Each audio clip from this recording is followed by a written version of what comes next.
Zikir itu ada zikir lesan, ada zikir hati, ada zikir sir, ada zikir roh. Empat-empatnya itu harus bersamaan. Itu kalau menurut tarikat. Ya, tarikat ini lebih berat daripada apa yang diajarkan oleh para ulama. Kalau ulama itu mengajarkan fikihnya, karena untuk menyempurnakan apa yang disampaikan Allah dan Rasulnya, mempermudah. Tapi kalau tarikat lebih sensitif lagi, lebih mendalam, lebih mendetail, karena punya tujuan. Nah, kita hanya ibadah saja. Kalau itu tujuannya untuk mencapai ridhanya Allah, lain. Ada orang yang sekedar ibadah, ada orang yang kalau sholat itu untuk mencapai kerinduan dan perjumpaannya dengan Tuhan. Sehingga apa? Ketika sholat bukan hanya gerakannya, bukan karena sebab fikihnya, bukan karena sebab ilmunya, tetapi hati itu juga disuruh, dipaksa untuk berzikir dan sholat. Hati harus sholat. Ketika kita bergerak dengan syariatnya, dengan jasadnya, dengan tubuh, ya itu hati juga ikut sholat. Kalau hati ikut sholat, tujuannya untuk mencapai hakikat dari jasad dan roh itu tadi, maka ketika ini berangkat melaksanakan sholat, roh ini, maka akan apa yang Allah katakan akan menjumpai aku, itu benar.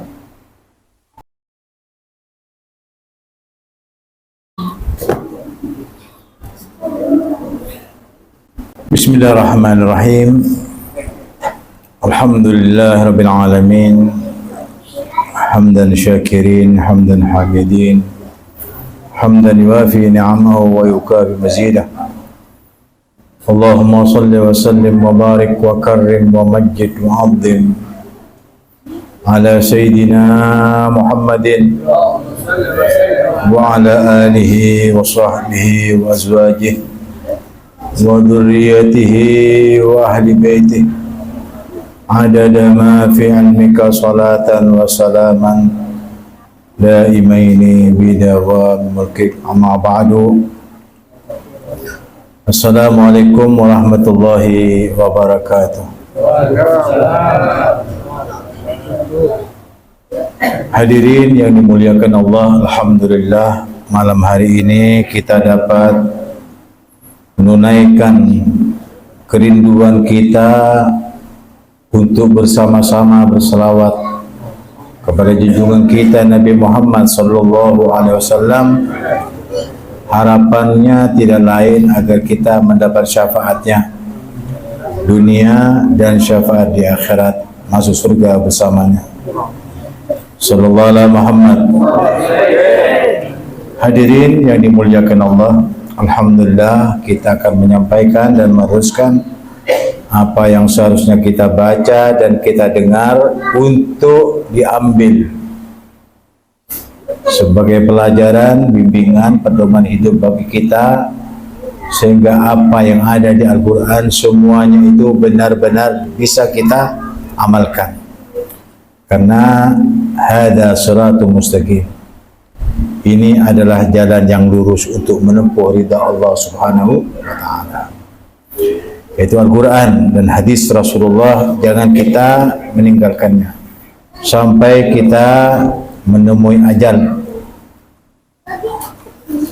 A'udzu billahi minasyaitonir rajim. Fa idza qadaytumus salata fadhkurullaha qiyaman wa qu'udan wa 'ala junubikum.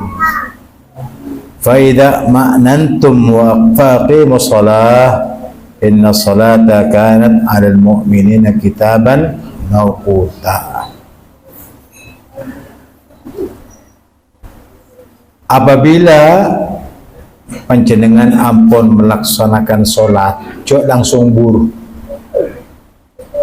karena di sana Allah menyuruh agar kita tidak beranjak dari tempat duduk kita ketika kita sudah selesai sholat, melainkan hendaknya kita berzikir kepada Allah Subhanahu wa ta'ala.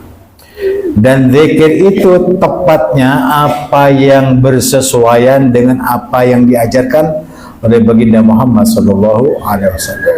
Jangan asal berzikir.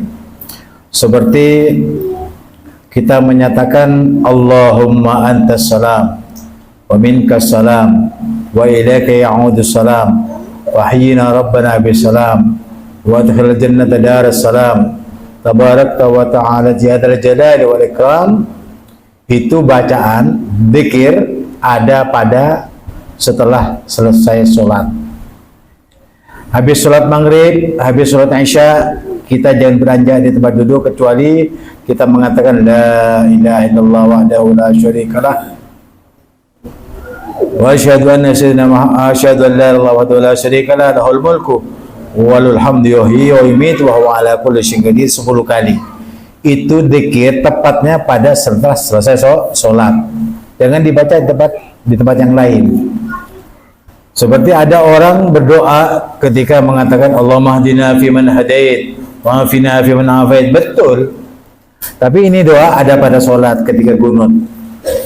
Jangan dicampur adukkan. Mana doa-doa zikir-zikir setelah sholat ataupun doa di luar sholat, bagaimana itu semuanya diatur supaya kita itu pas ya.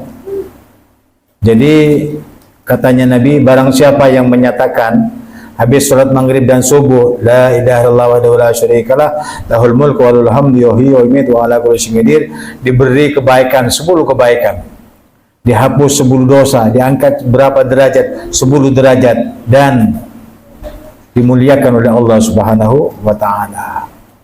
Walaupun dia punya dosa sebesar alam semesta, Allah tidak peduli dengan bacaan itu. Akan dihapus dengan bacaan itu. Kalau misalkan Anda bangun dari tidur, boleh tidak membaca ini? Boleh. Mau tidur, sudah di atas panjang, kita baca la ilaha illallah wahdahu la syarikalah lahul mulku walul hamdu hayyun lahul mulku walul hamdu yuhyi wa yumiit hayyun daimun la yamut biyadikal khair innaka la kulli syai'in qadir wala haula wala quwwata illa billahil aliyyil azim. Itu walaupun Anda punya dosa sebesar buih di lautan sebanyak itu, maka Allah hapus, tak peduli. Kan gampang sekali, penghapusan dosa itu gampang. Makanya banyaknya orang yang berdosa itu kadang-kadang orang yang pintar gitu. Seterpintar dia sebenarnya itu sana. Kenapa? Sudah tahu jalan keluarnya. Ya, coba lihat di TV-TV atau di YouTube itu. Kadang-kadang yang berdosa yang sering begini mengambil risiko, kan dia menganggapnya dirinya sudah bisa panjang umur. Dengan bacaan ini sudah hapus semua dosa. Yang tidak dihapus dosa itu kalau syirik kepada Allah. Kalau dosa-dosa ini dosa kecil, dosa besar pun diampuni semua. Kecuali syirik kepada Allah Subhanahu wa ta'ala, atau menyatakan kafir dan berperang dengan Allah Subhanahu wa ta'ala.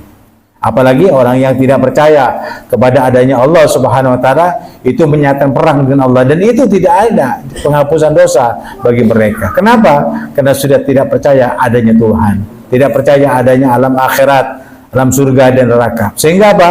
Allah Subhanahu wa ta'ala menyiksanya di dunia, di alam kubur, di mahsyar, sampai masuk neraka. Na'udzubillah min syarri. Nah, oleh karena itu jangan biasakan sebagaimana orang-orang terbiasa ketika sholat langsung pergi. Assalamualaikum warahmatullahi wabarakatuh, langsung pergi. Katanya Nabi, duduk dulu sebentar, baca doa. Ya, takdimnya, nah sebenarnya akhlaknya kepada Allah Subhanahu wa ta'ala. Jangan merepotkan selesai sholat, karena di sholat itu ada doa-doa, tak usah doa boleh, itu kurang ajar sama Nabi. Kalau memang itu yang dimaukan oleh orang-orang yang maunya itu habis sholat, habis salam langsung pergi, tentunya Nabi pergi duluan habis sholat. Kenapa Rasulullah itu memberikan contoh kepada kita, habis sholat jangan pergi dulu, begini caranya, duduk dulu, baca la ilaha illallah wahdahu la syarikalah, habis gitu baca Allahumma antas salam, habis itu baca Allahumma ajirna minan nar 7 kali. Kenapa dibaca itu habis sholat maghrib dan habis sholat maghrib, habis sholat maghrib, habis sholat subuh?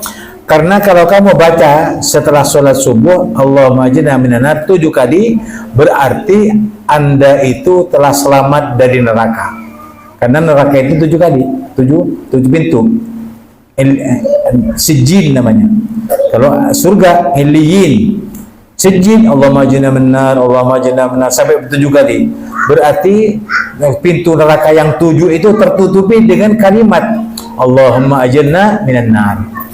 Kalau kamu baca waktu subuh habis sholat, lalu mati duhur jam 9, jam 10, jam 11, jam 12, sampai jam 4, sampai jam 5, jam 6, nah, habis maghrib mati dalam keadaan husnul khatimah dan tempatmu di surga. Kenapa? Pintu-pintu neraka ditutup dengan lisan kamu dengan bacaan Allahumma ajirna minan nar. Mari begitu salat maghrib. Habis salat maghrib baca Allahumma ajirna minan nar 7 kali. Kalau kamu mati jam 12 malam, jam 2 sampai sebelum subuh atau sebelum terbit matahari mati, maka mati dalam husnul khatimah. Kenapa?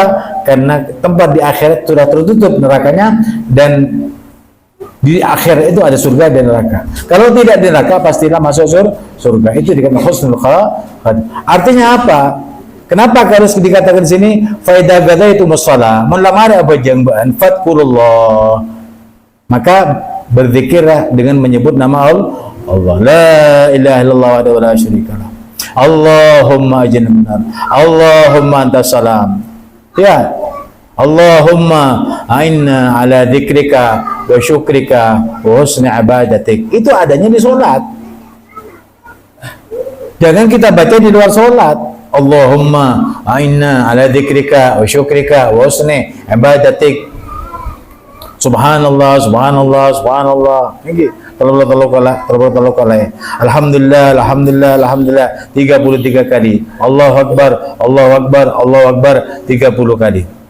Ke-100-nya Allahu akbar kabira walhamdulillah katsira wa subhanallah bukratan wa asila. La ilaha illallah wa la syarikalah. Lahul mulku wa lahul hamdu yuhyi wa yumiitu wa ala kulli syai'in qadir wa la haula wa la quwwata illa billahil aliyyil azim. Baru berdoa.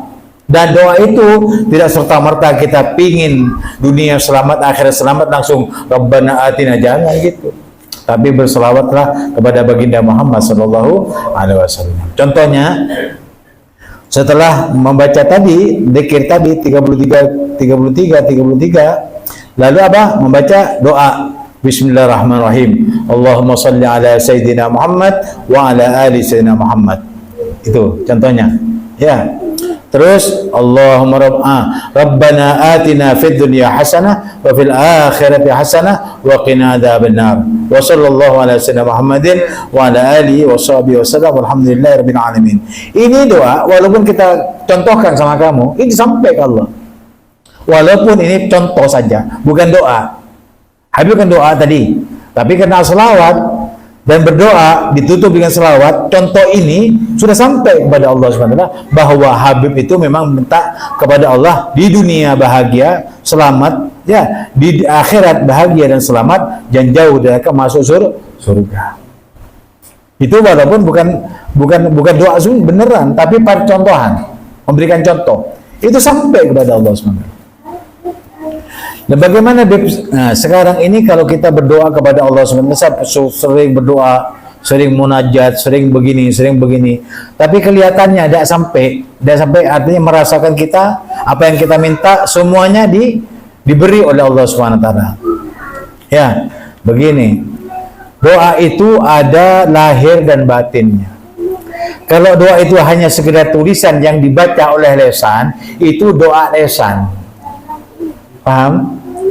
Tetapi kalau doa itu dibarengi dengan hati, keinginan dan kehendak oleh hati untuk munajat kepada Allah, maka hati yang bergetar itu lewat lisan, maka mustajab itu lebih lebih berkesan untuk diterimanya. Kenapa? Karena yang memohon kepada Allah bukan jasad berupa lisan, tetapi jasad berupa ruh yang ada di dalam hati nurani kita, sehingga nurani bergetar, lisan pun juga bergetar dan diucapkan oleh hati nurani sampai menuju ridha Allah Subhanahu wa taala. Dan itu sampai kepada Allah. Langit 1, 2, 3 tembus itu. Seperti itu. Jadi bagaimana kita menyikapi dan meyakini apa yang kita sampaikan itu untuk dijadikan tolak ukur bahwa doa kita pasti diterima atau telah diterima atau akan diterima, itu bisa akan kamu dapatkan. Kalau tidak, ngambang. Coba misalkan kamu itu dari dulu sampai sekarang apa doa yang diterima oleh Allah Subhanahu wa taala? Mungkin kamu lupa apa yang didoakan, apa yang diterima oleh Allah Subhanahu wa taala. Kalaupun kamu lupa, yakinlah bahwa Allah itu walaupun kamu tidak berdoa, kamu diberi oleh Allah Subhanahu wa taala. Karena kadang-kadang pernyataan dan permintaan manusia itu berkisar daripada kehidupan di dunia saja. Makanya walaupun kamu tidak meminta, sudah ada di sana. Walaupun kita tidak mohon dengan lesanmu atau dengan hatimu, itu sudah diberi oleh Allah SWT. Jangankan permohonan yang ingin kamu diterima semua doa kita, yang tidak dimohon sama kamu dapat. Seperti contoh katanya Habib, kalau kamu makan dalam satu piring, berapa butir itu yang dimakan? Kamu tidak tahu, tapi Allah tahu. Ya, apa yang kamu minum, ya, apa yang kamu rasa, apa yang kamu kedipkan mata, bernafas pun berapa kali, kamu tidak tahu, tapi Allah ngitung. Berjalan berapa langkah dalam satu hari, kamu tidak ngitung, tapi Allah ngitung. Denyut jantung semuanya itu Allah ngitung, kamu tidak ngitung. Berarti sesuatu yang tidak diminta tetap diberi oleh Allah SWT. Kalau demikian, katanya orang-orang yang ahlillah, orang tasawuf, wali-wali Allah SWT, kita tidak memikirkan tentang masalah itu. Yang dipikirkan bagaimana kita kalau berbuat sesuatu perbuatan Allah ridha. Bagaimana caranya untuk menempuh itu? Katanya gembirakan Nabi Muhammad dengan banyak berselawat kepada Rasulullah Sallallahu Alaihi Wasallam. Nah ini alhamdulillah kita mendapatkan kenikmatan sharing atau mengaji seperti ini. Ada Habib mau datang kamu, itu termasuk salah satu daripada karunia dari Allah Subhanahu wa taala untuk digerakkan supaya kita itu tergiring kepada keberuntungan yang besar. Apa keberuntungan yang besar? Sekarang ini bila mana kamu ada pengajian, kamu datang, itu keberuntungan yang besar. Kapan itu dirasakan? Nanti di akhirat ketika manusia susah, manusia sengsara, kamu bahagia. Sallallahu alaihi Muhammad. Nah ini pentingnya duduk bersama para ulama dan mendengarkan tausiah yang akan disabdakan oleh Rasulullah, yang difirmankan oleh Allah SWT dalam Al-Quran. Ya, itu zikir-zikir yang kita sebenarnya jangan meninggalkan zikir setelah sholat, karena manfaatnya besar. Coba bayangkan, kita habis sholat subuh dan maghrib, kita baca Allahumma jinna minan nar 7 kali, Allah jamin kamu selamat dari neraka dan masuk surga. Mana ada amalan yang bisa menyelamatkan kamu dari neraka dan masuk ke surga? Apalagi uang yang banyak, karena kamu kaya raya, lalu kamu bisa menyelamatkan dirimu dan kekayaan itu masuk surga? Sama sekali tidak ada. Dunia itu hina, saudara. Yang memuliakan dunia itu siapa? Hanya orang-orang yang tidak kenal kepada Allah. Makanya kalau ada orang mati dari orang-orang kafir mengatakan apa?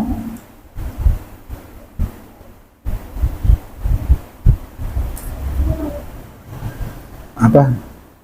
Mau sedekah? Laula akhartani ila ajal qarib fa asaddaqa wa akum minas salihin. Ya Allah, beri tangguh sebentar saja.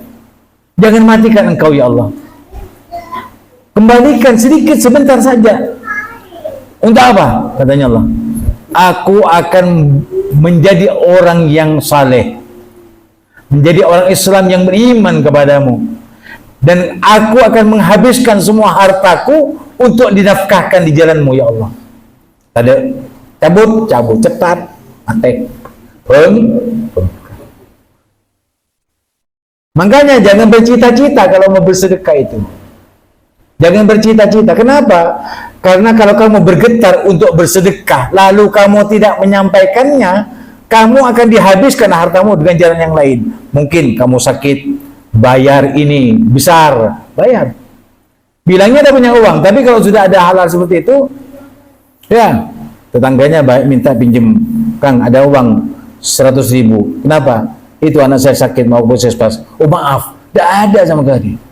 Akhirnya apa? Biasanya biar mampu dia bayar 100.000 untuk berikan pinjaman, tidak tahunya istrinya sakit. Ketika masuk rumah sakit 10 juta bayar. Kenapa? Karena istri kami sakit. Itu mana enak? 100.000 dikasihkan tetangga yang perlu membutuhkan dengan 10 juta keluar. Nah itu caranya Allah menghabiskan harta bila mana kamu bakhil. Makanya kalau ada orang yang mau meninggal itu tidak pernah akan berkata-kata yang lain, tetapi untuk bersedekah. Berarti apa? Paling besarnya ibadah itu sedekah. Biar kamu tahu. Kamu tidak mau sakit, sedekah. Kamu mau selamat hartamu dari apa? Sedekah. Kamu ini sedekah. Jangan karena sebab kamu punya perlu kepada Allah, kamu bersedekah. Tidak. Kapanpun saja, dimanapun saja, di waktu apapun saja, baik dalam keadaan bahagia atau sengsara, tetap bersedekah. Kenapa? Karena sedekah itu cita-citanya orang yang mau meninggal dunia, ketika dipertontonkan neraka dan tempat tinggalnya, mereka mengatakan, ya Allah, berikan aku tangguh sebentar saja untuk bersedekah, dan aku menjadi orang saleh. Katanya tidak ada. Paham? Nah, makanya dari sini kamu mengatakan Allahumma a'inna ala dzikrika wa syukrika wa husni ibadatik. Jadi kalau kita mau beribadah dengan sebaik-baik ibadah, zikir yang diterima oleh Allah SWT dan hati yang artinya bersama dengan Tuhan, nah itu adanya yang katanya Nabi, katanya Allah, di sini Allah ya yang berfirman, kalau kamu sudah sholat, fadkurullah, ingatlah Allah. Kenapa? Aqimis sholat dzikri, dirikan sholat untuk mengingat aku. Tetapi sesudah sholat yang tidak berangkat, tidak berinjak di tempat duduknya itu, karena sebab harus berzikir kepada Allah, itu bagian daripada sholat di luar sholat. Sebagai bukti bahwa apa? Bahwa sholat kamu itu tetap munajib Rabbahu, berhadapan dengan Allah. Ketika di luar sholat tetap kamu berzikir kepada Allah. Oleh karena itu jangan beranjak dari tempat dudukmu kecuali kamu berzikir kepada Allah. Pas banyak zikir kepada Allah. Paham? Fadkurullah qiyaman wa qu'udan. Dalam keadaan berdiri, dalam keadaan duduk, terserah kamu. Ya, kamu gini saja. Habib ini kan sebagai guru kamu yang telah melaksanakan. Kamu sebagai murid tentunya bisa melaksanakan apa yang dilaksanakan guru. Sama dengan sahabat. Sahabat itu bisa melaksanakan apa yang dilaksanakan Nabi. Kenapa? Karena Nabi itu bisa dijadikan percontohan, teladan, idola. Sehingga gerakannya Nabi, ucapannya Nabi bisa ditiru karena Nabi itu manusia, walaupun Nabi itu bukan seperti kan Anda sekalian. Basyarun lakal basyar, manusia tapi tidak serupa dengan kamu. Kalau kamu, Nabi Muhammad tidak pernah ngurumpi, tidak pernah hasud iri dengki, tidak ada. Yang ada zikir kepada Allah qiyaman wa qu'udan, baik itu dalam keadaan berdiri ataupun dalam keadaan duduk, bersiap-siap untuk menjumpai Allah. Gini, seperti gini, bersemedi kan begini. Kalau kita mau zikir, ya Allah, saya mau berzikir, saya mau berselawat, saya mau ini, sampaikan semuanya. Habis gitu, ya Allah, berkatnya Nabi Muhammad, terimalah apa yang akan saya ajukan kepadamu, apa yang aku sampaikan selawat ini kepada Rasulmu, yaitu baginda Muhammad SAW, bijahi tah Rasul al-Fatihah. Baca Fatihahnya, zikir. Apa zikir? Afdal dzikri, la ilaha illallah, la ilaha illallah, la ilaha illallah. Bacaan zikir, ya, la ilaha illallah atau Allah di dalam tarikat yang hanya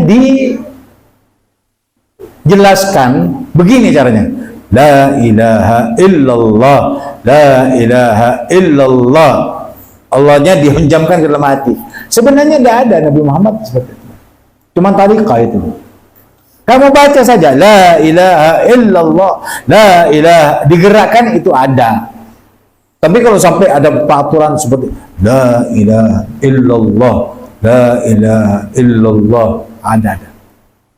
Ya, la ilaha illallah, la ilaha illallah. Tidak ada. Yang ada baca zikir saja. Nah, tarikah itu memberikan apa? Cara. Boleh ditiru. Mungkin bertambah serius dan sebagainya, mendapat mendekatkan diri, dan itu ada jalan dari mereka itu untuk menempuh ridha Allah Subhanahu wa taala. Tapi kalau mau berzikir sebagaimana Allah mengatakan fadkurullah, berzikirlah kamu kepada Allah, tidak ada cara untuk macam-macam ya. Ada yang seperti lingkaran, ini enggak. Ada yang begini-begini, macam-macam sudah. Kalau mau lihat di YouTube bagaimana tariqah-tariqah itu dalam berzikir. Sebenarnya tidak ada.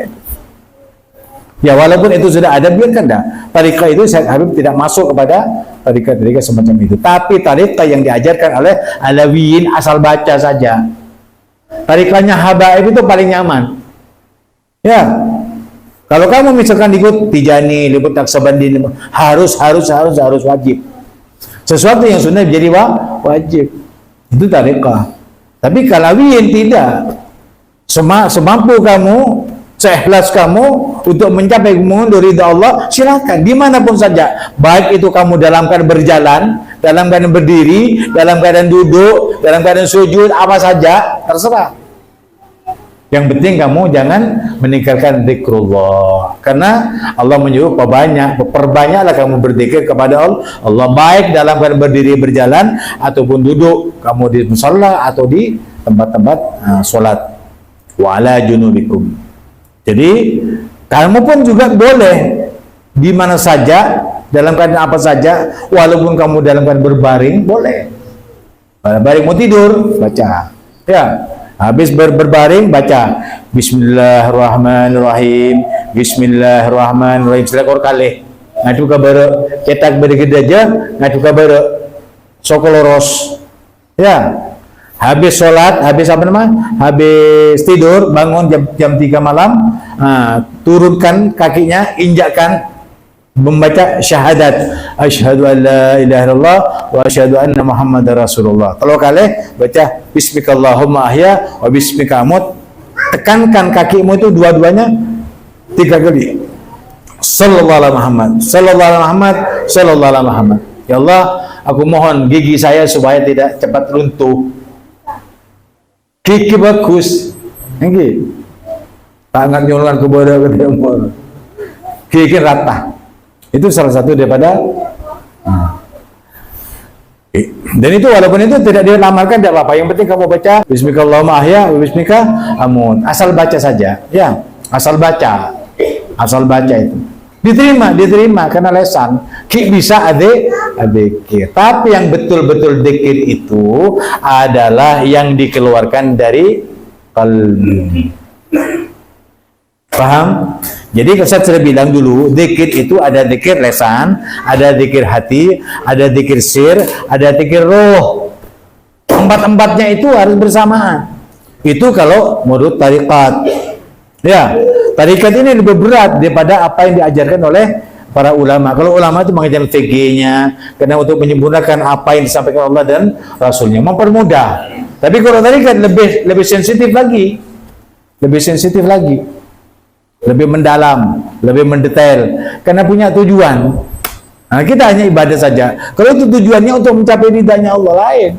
Ada orang yang sekedar ibadah, ada orang yang kalau sholat itu untuk mencapai kerinduan dan perjumpaannya dengan Tuhan. Sehingga apa? Ketika sholat bukan hanya gerakannya, bukan karena sebab fikihnya, bukan karena sebab ilmunya, tetapi hati itu juga disuruh, dipaksa untuk berzikir dan sholat. Ini pun juga ada di dalam Al-Quran. Hafidhu ala sholawat, pelihara solat yang 5 waktu. Hafidhu ala salawat wa salatil wusta. Ini, sini. Dan solat yang pertengahan antara ketat ben sokoh ate. Pertengahan antara tangan kanan, tangan kiri ate. Jaga ini hati. Hati ini juga disuruh solat. Kalau Habib itu menerangkan kepada kalian tentang masalah hati yang sholat itu, kemungkinan Anda mengatakan, kalau demikian sholat saya dari dulu tidak diterima. Kenapa? Karena hati tidak diajak sholat. Gimana kira-kira? Ya apa? Ustaz? Berat. Nah, kalau yang namanya sholat itu syariat, yang namanya hafidhu ala sholat wa sholatil wusta, itu hakikat. Kalau syariat yang dilakukan oleh secara umum, itu umum. Tapi khusus, orang yang khusus, itu juga menjaga sholat hati. Wa sholatil wusta. Sholat yang di tengah ini, hati. Hati harus sholat. Ketika kita bergerak dengan syariatnya, dengan jasadnya, dengan tubuh, ya itu hati juga ikut sholat.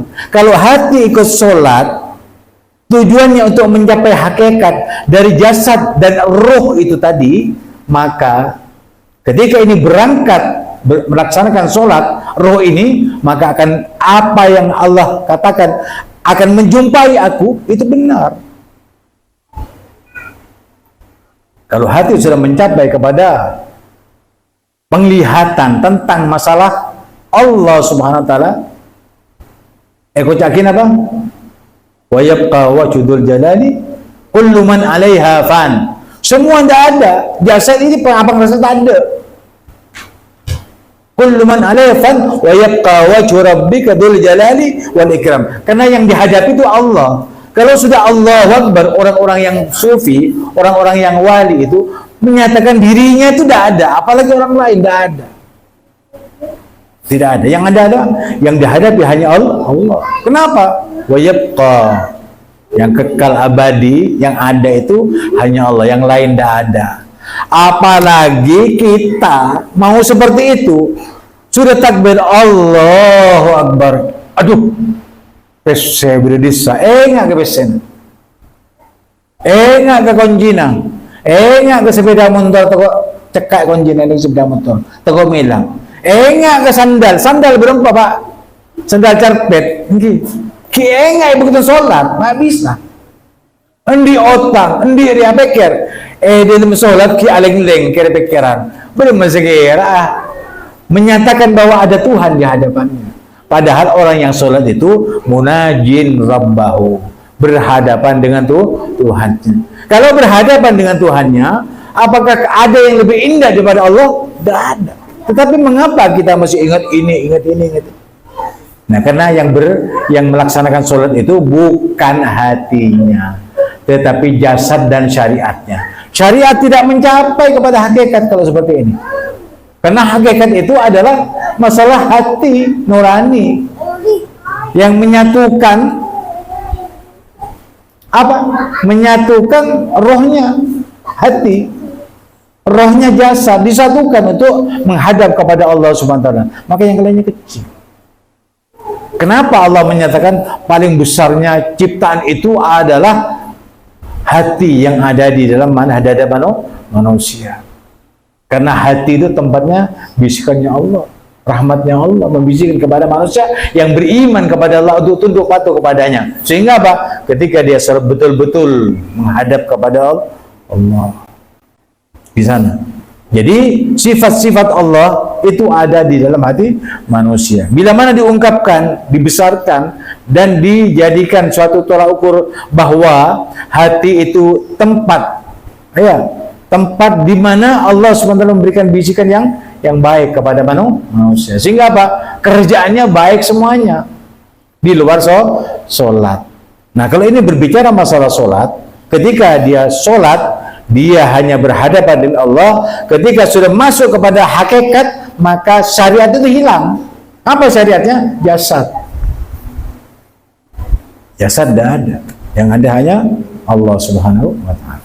Itu mungkin terlalu dalam Habib berbicara masalah ini. Jangan sampai bosan, ya enggak? Yang penting kamu sudah tahu, ya, bahwa di dalam hati itu, ya, ada lahir batin, ada siang malam, ada syariat, ada hakikat. Untuk mencapai syariat dan hakikat itu ada jalan, namanya tariqah.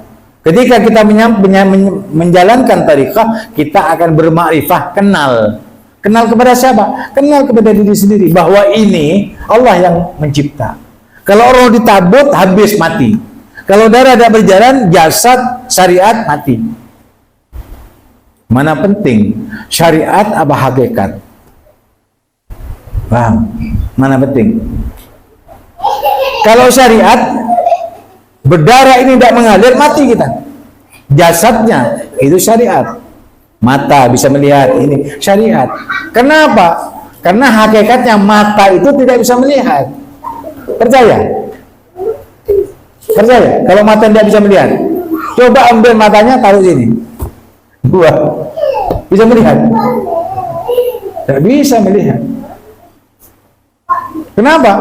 Karena tidak bersambung dengan darah yang mengalir di dalam jasad. Tapi kalau hati, walaupun buta, Imam Haddad mulai umur 4 tahun, buta matanya, ya, tapi hatinya melek, sehingga apa? Bisa nulis, bisa begini, bisa mengajar, dan kitabnya di seluruh dunia dibaca. Kenapa? Karena hatinya yang padang, karena hakikatnya yang jelas. Kalau hakikat yang diturunkan, hakikat yang ditampakkan, maka syariat tidak ada. Jadi karangan-karangan kitab yang ditulis oleh orang-orang syariat itu hanya pedoman hidup sementara saja. Tapi yang hakikat selamanya, dunia sampai ke akhirat. Itu perbedaannya. Sama dengan orang yang sholat. Kalau orang sholat dengan untuk mencapai hakikat itu, maka di luar sholat dia tetap sholat. Oleh karena itu dikatakan ini qiyaman wa qu'udan.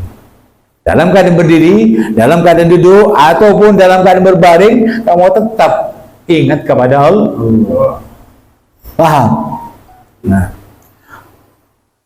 faida ma'nantum faqimus shalah. Ya. Inna salata kanat al-mu'minin kitaban mawquta. Jadi kalau kita sudah menjadikan dengan sebab ya kita sholat menjadi tenang hati, di luar sholat tetap taat dan meninggalkan maksiat, ya itu karena sebab proses daripada pengabdian kita kepada Allah di dalam sholat itu betul-betul terasa. Manfaatnya ketika kita bernuansa dengan manusia di luar sholat. Makanya kalau ada anak kecil ya lahir ya diselamatin, terus disuruh ketika mahlul qiyam disuruh gunting rambutnya, digunting kukunya, disuruh doakan sama tetangga-tetangga, pembesar-pembesar, guru-guru di sekitar kita, supaya apa? Supaya bernuansa di masyarakat. Karena sholat itu untuk Allah. Tapi kamu dikatakan hablum minallah wa hablum minannas. Hasil dari hubungannya dengan Allah itu akan berbuat baik dengan manusia di sekitarnya.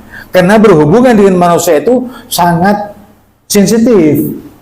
Nah, untuk itu jadikan sholat itu sebagai pedoman hidup atau penolong bagi kita untuk sharing terhadap tetangga, orang tua, anak, famili, saudara dan sebagainya menjadi baik dan sempurna. Kenapa? Karena kelihatan daripada sholatnya. Dan Allah sudah menyatakan bahwa sholat itu jangan sembarangan, ada waktunya. Waktunya subuh kapan? Waktunya duhur, asar, maghrib, isya. Jangan sembarangan. Sholat subuh di waktu jam 2, jam 3 malam. Tidak boleh. Ya, saya duluan bib, sholat bib. Ini kita adzan sampai jam kada. Ya, mumpung bilang saya tak bojang bib, pada pengajian habis pas saya bojang, ngalah 10 rakaat saja. Sopuna. Orang bilang tak bojang. Terima. Tidak terima. Ya syariat dulu. Habis syariat, hakikat itu dipaksakan untuk bisa hadir hati itu menghadap kepada Allah. Hasilnya hatinya kamu baik. Maka kau jaga at-taqwa hahuna. Taqwa ini tempatnya di sini.